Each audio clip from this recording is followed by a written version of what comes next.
Welcome to another edition of Brownie Bites here on YouTube. Daryl Ruiter coming to you from Berea following day 3 of Browns training camp. And, well, let's be kind and say the defense won the day. In fact, they are 3-0 so far here in this camp as the offense continues to try and find their footing. Most of the big plays that occurred were by the run game. And it's really hard to tell if those, in fact, were big plays or explosive plays because they weren't in pads. There is no thudding. There is no tackling going on. But the offense continues to struggle when it comes to the passing game. A struggle for all 4 quarterbacks, from Joe Flacco to Kenny Pickett, Dillon Gabriel, and, of course, Shedeur Sanders. As I mentioned, all the best plays came on the ground. Joe Flacco, Kenny Pickett, they got most of the first-team reps. We did see Dillon Gabriel early in practice. He did get a series of first-team reps there.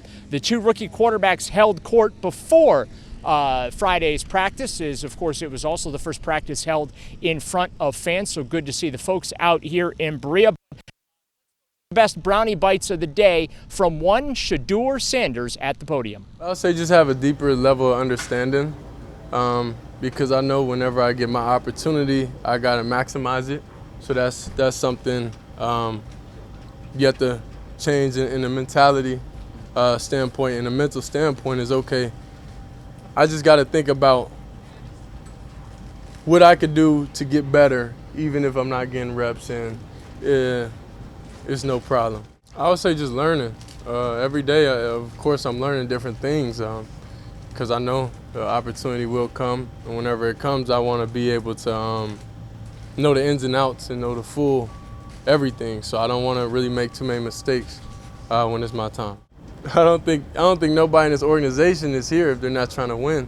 Honestly, I think, they're trying to win who gives out the best water and Gatorades out here. So it's definitely a competition in everything in life. It's so many cameras out here. It's definitely competition with content, obviously, too. So I think everything in life boils down to competition. I don't never take anything as frustrating because I know everybody tries their best. So, like, even throughout everything in college and everything, I was never frustrated ever at teammates, at everybody, because I know everybody's going out there doing their best. So if you're doing your best and you tell me, you look me in the eye and tell me you're doing your best, I know I'm out here trying to do my best. I know I make mistakes. I know you make mistakes. So it's like, why would I be mad? We all in similar situations, so that doesn't really frustrate me at all. It doesn't frustrate me. Being able to have an opportunity we have days on days on days and days, and just the relationships, and you could look at somebody in the eye and be like, my bad, bro. Like that's what it was. I'm like, all good, it's no problem. Because who knows how much time everybody has to spend together. It's about relationships overall. So I don't want any memories of me, being negative or being mad at any situation that happened. I say it's definitely it's something I feel like God put me here to do. Regardless of whatever the situation is here, the fact I'm able to bring light to the community, to different situations, that's of course my calling. So yeah, I'm just excited that one decision and one thought is able to impact so many lives and have people remember that. So that's kind of like how I go about things. Nothing's ever like, I say pre-planned or well thought out plan. Like it's none of that. It's okay. I've one thought. All right, let's do it. Like, and that's just how it goes. I don't think that's not my place, to answer to even be able to give the answer to that. I feel like it's not in my control, so I'm not even gonna think about that or have that even in my thought process of why it is. Like, it's a lot of people that want to have the opportunity to be at this level, and I'm here, and I'm thankful to have the opportunity. So whenever that is, it is. But it doesn't make me feel down, or it doesn't make me feel left out or anything, because I know who I am as a person, I know who I am as an individual, and I know what I could bring to this team. So I can never feel less than, in any circumstance. Well, I got a home here, so I'm comfortable. So so I'm extremely comfortable, and we talk on FaceTime. So it's no different. Like, yeah, we're guys. Like, we're just gonna be on FaceTime. So it's no truly difference, I'll say. But one thing he definitely gives me tips and stuff. So I got like a cold press juicer, and then like I've been having to do that because he lived like 3 doors down from me in Colorado, and I just walked to his house, get juice, but now I got to do it myself. So that's the hardest adjustment with everything. But other than that, I'm thankful for y'all coming out, Thank y'all. A lighthearted moment occurred during Sanders' media availability when a car horn went off. Credit Sanders for doing his best to try and keep it together. Practice reps you're getting, like maybe in your whole football career. Like I'm curious, can you kind of take me inside?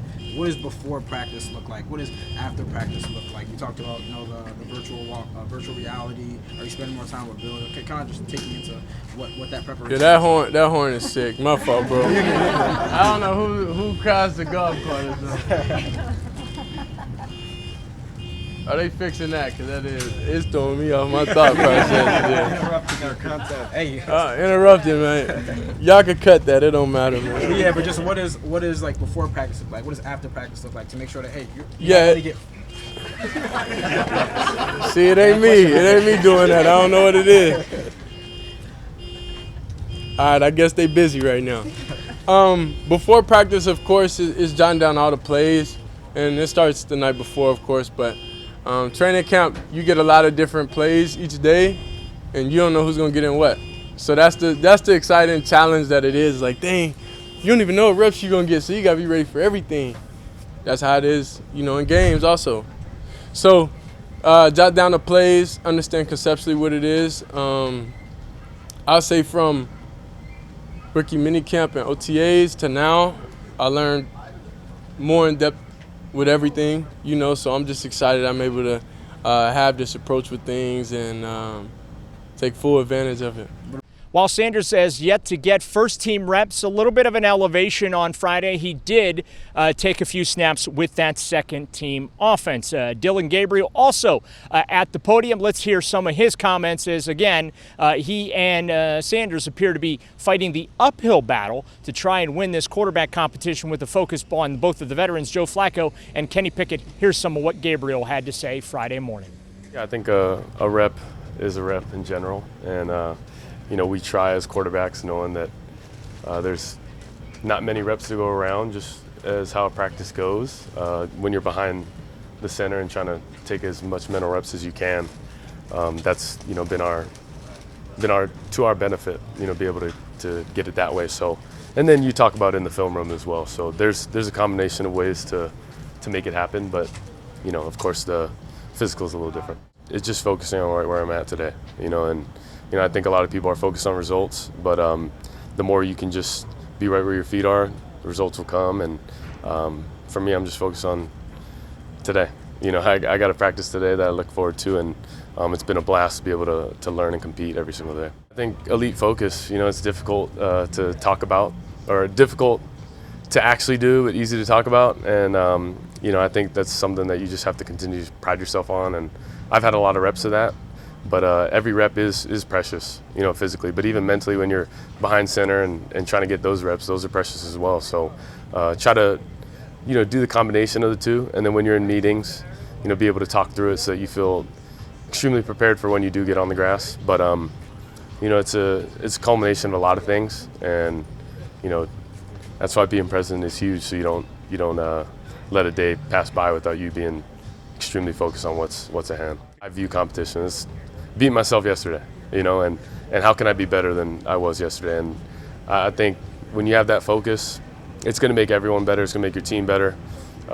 It's going to make our run better. And that's all I can do, control what I can control. And anytime you think outside of that, you're not serving the moment. Reps are reps, pros are pros. Of course, there's some guys that, have played a lot more ball than others. But for the most part, I think you can just maximize them. And the speed of the game is typical. There's elite players on both sides of the ball, but the more you can get tries at it, of course it'll help. I think being in two similar times of our career of rookies and trying to learn and figure out our way, I think there's a bunch of ways to do it, and we've just been doing it by being ourselves. So it's been a lot of fun that way. And as you know, we have a fun room, and a room that there's just a bunch of diversity in a lot of ways, and we just use that to our advantage, keep learning, keep growing. Playing on time, you can still take shots down the field, and I think that's a constant balance a quarterback is playing. When you can, take the cheese, or maybe you got to drop it down, and sometimes, people see a check down maybe as results based, and versus maybe a check down that gets an explosive, right? So there's constant conversation about it when you can continue to play off one another, but I think it's the balance of quarterback plays really in every progression. I'd challenge you on the reps piece. There's a bunch of reps to go around in terms of mentally, physically, the combination. But pressing, I don't believe in that. I'm a true believer in just being consistent, being right where your feet are, and maximizing the reps you do got. The moment you're thinking about the reps you don't have, you're not focusing on the reps you do have. It just has nothing to do with what I can control, right? It's up to them. They make the decisions. I just lace my cleats up, get on the grass, and happy to do what I do. Regardless, a quarterback has to find passing lanes. But also regardless, it's not always going to be the perfect situation. And I think for anyone, you're going to have to find those tight windows and make those certain throws. And that's at every level, regardless of, physical ability. You're going to have to make certain throws that, are contributing to winning. So it's all situational based. Friday morning, linebacker Jordan Hicks took to his social media and announced his retirement after 10 seasons in the NFL. The Browns went ahead and ceremoniously put him on the reserved retired list. Some other news and notes from Friday. Tillman, receiver, he left practice with what appeared to be a leg injury as he walked off the field. Receiver Michael Woods, he is dealing with a hand injury. Browns head coach Kevin Stefanski clarifying that before practice, and Woods did not practice on Friday.